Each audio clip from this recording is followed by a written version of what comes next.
माननीय गृह मंत्री जी, माननीय गृह मंत्री जी,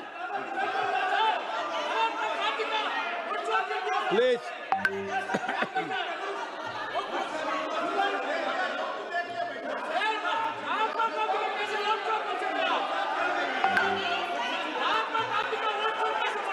बैठो बैठो, बैठिए माने, प्लीज प्लीज प्लीज।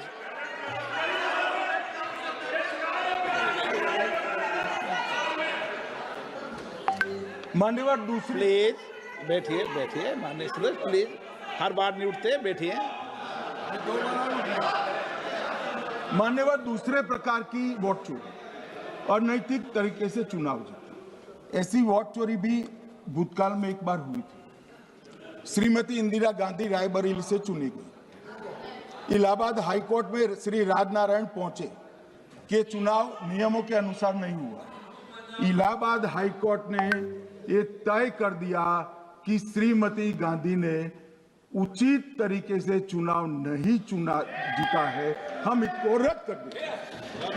मान्यवर, ये भी वोट चोरी थी, बहुत बड़ी वोट चोरी थी। और उसके बाद में क्या हुआ? उसके बाद में क्या हुआ? उसके बाद में वो वोट चोरी को ढकने के लिए संसद में कानून लाया कि प्रधानमंत्री के खिलाफ कोई केस ही नहीं हो सकता। मैं विपक्ष के नेता को कहना चाहता हूं, इम्यूनिटी की बात आप चुनाव आयोग की पूछ रहे हैं, इसका तो मैं जवाब दूंगा, इसका मैं जवाब दूंगा इम्यूनिटी का। मगर ये इम्यूनिटी जो श्रीमती गांधी ने दी थी, इसके लिए आपका क्या कहना है? आपका क्या जवाब है? और उन्होंने तो स्वयं के लिए ले ली। उनका आरोप है। प्लीज, ऐसे नहीं चलता मान्यवर, आप जब बोले, जब 5-5 मिनट उठेंगे क्या? ये मान्यवर, उनका आरोप है। आप भी बोले, आप भी बोले, आप भी बोले, नो गलत। 1-1 मिनट में सदस्य नहीं उठेगा ना। मान्यवर, उनका आरोप है कि सरकार ने बनाया तो लोकतंत्र ने बनाया, तो जो समय का केस था वो बताया है, आगे का तो बताया। मोदी जी को भी सब लोगों ने प्रधानमंत्री बनाया है भाई, आपकी कृपा से नहीं बने हैं।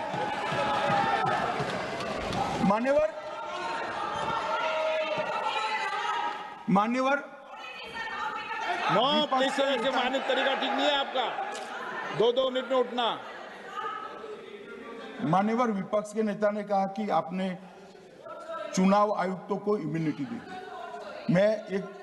इनका आरोप सत्य नहीं है, मैं इसकी बात बाद में करता हूं। परंतु हमने तो चलो मानो चुनाव आयुक्त को इम्यूनिटी दी, श्रीमती गांधी ने तो अपने आप को इम्यूनिटी दी। और फिर जब ये संवैधानिक सुधार के वायरस चैलेंज हुए, तो वो केस जीतने के लिए 2, 3 और 4 नंबर के सर्वोच्च न्यायालय के जज को बाईपास कर चौथे नंबर के जज को चीफ जस्टिस बनाया और वहां केस भी जीत लिया। और मान्यवर, ये तो इतिहास है, कौन झुठला सकता है? इनको कोई पढ़ाता नहीं है इतिहास, ये तो इतिहास है, सर्वोच्च अदालत और संसद के रिकॉर्ड में रखा हुआ इतिहास है। इसके खिलाफ लल्लन सिंह जैसे कितने लोग पूरा जीवन लड़े बिहार में, इमरजेंसी के खिलाफ जेल में गए, लाखों लोग गए। और तीसरी वोट चोरी कहना चाहता हूं, तीसरी वोट चोरी का प्रकार मैंने बताया था कि योग्यता नहीं है और मतदाता बन जाना। अभी एक वाद पहुंचा है, वाद मतलब डिस्प्यूट पहुंचा है दिल्ली की सिविल अदालत में। उसमें डिस्प्यूट ये है कि सोनिया गांधी जी इस देश की नागरिक बनने से पहले मतदाता बने।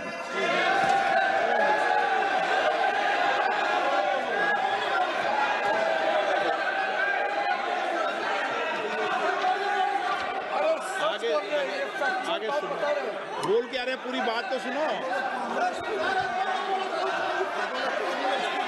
मान्यवर,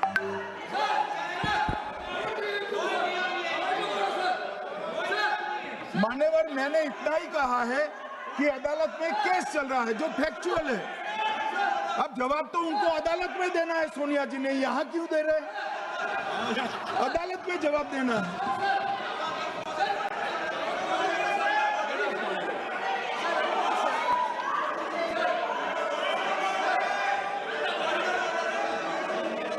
बीच के भाषण में पॉइंट ऑफ ऑर्डर नहीं होता। नहीं है सर, दिलाइए सर। मुझे याद है जो माननीय सदस्य नहीं है, ये 352 ये रहा, 352 टेबल पे रहता है, मुझे वहां याद है 352। Home Minister is speaking about an issue which is pending in the court. Actually, what happens is, Rostam in the court, some detailed मैं थोड़ी स्पष्टता के लिए आंकड़ा देना चाहता हूं। मई 14 में श्रीमान नरेंद्र मोदी इस देश के प्रधानमंत्री बने, तब से उनको आपत्ति है। तो एनडीए क्या क्या जीती? 3 लोकसभा चुनाव हम जीते, 41 राज्यों के विधानसभा चुनाव जीते, तो हम 44 विधानसभा टोटल चुनाव जीते हैं 2024 से 25 तक। मगर वो भी 30 चुनाव जीते हैं अलग अलग विधानसभा में, 30 जगह पे। अगर मतदाता सूची करेक्ट है तो क्यों शपथ लिया, क्यों चुनाव लड़ा? आप बताइए देश की जनता को। आप लोग यहाँ कैसे पहुंचे? श्री राहुल गांधी जहां से चुनकर आए थे, वो वायनाड की मतदाता सूची में भी मेरी पार्टी ने प्रेस कॉन्फ्रेंस कर इसी प्रकार की डिस्क्रिपेंसी को बताया है। इसका जवाब नहीं देते। हमने अमेठी का भी बताया है, इसका जवाब नहीं देते हैं। मान्यवर, एक चुनाव की मतदाता सूची में जो थोड़ी बहुत गलतियां हैं, उसको वो लोग मुद्दा बनाते हैं चुनाव हारने का।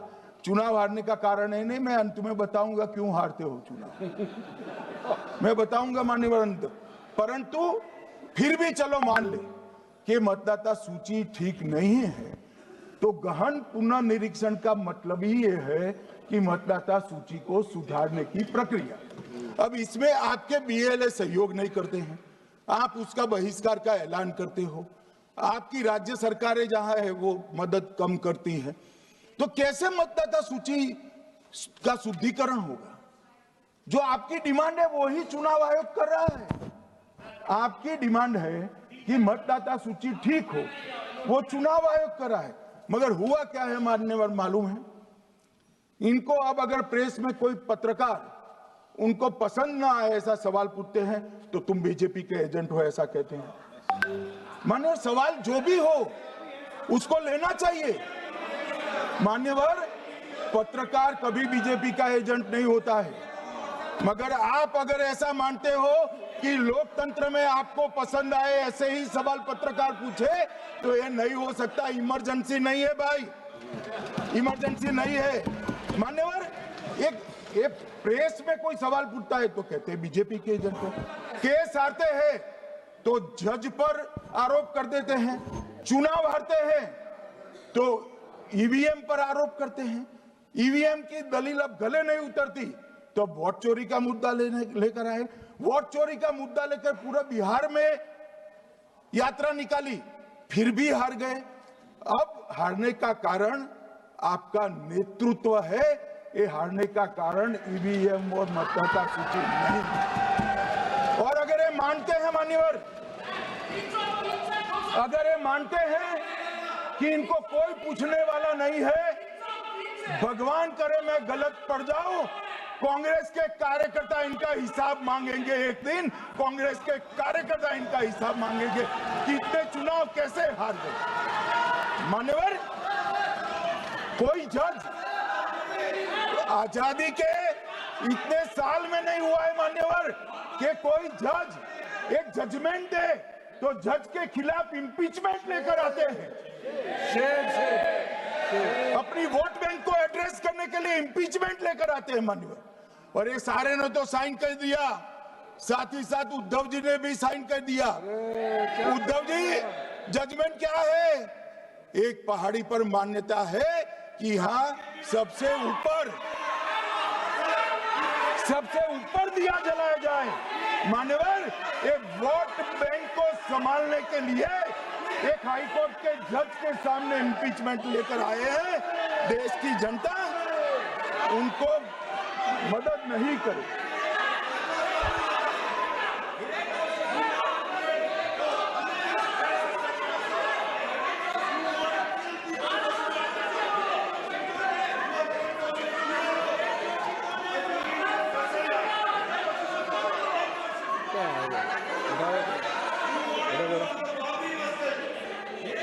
प्लीज प्लीज नो, माननीय गृह मंत्री जी।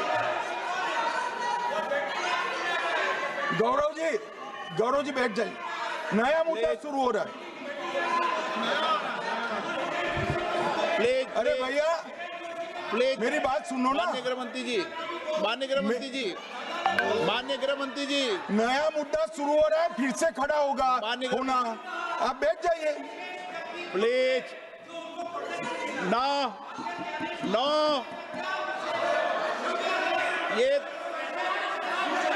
ये तरीका no no, Manikam ji please बैठिए।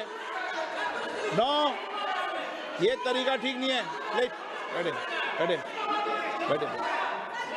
हर आपको ज्यादा समस्या है क्या हर 2 मिनट में खड़े होने की? हर 2 मिनट में खड़े होने की समस्या है क्या आपको लोगों? बैठिए, ऐसे नहीं चलेगा। मान्यवर 2014 के बाद, अरे दादा ये भी बैठ गए, अब बैठ जाओ।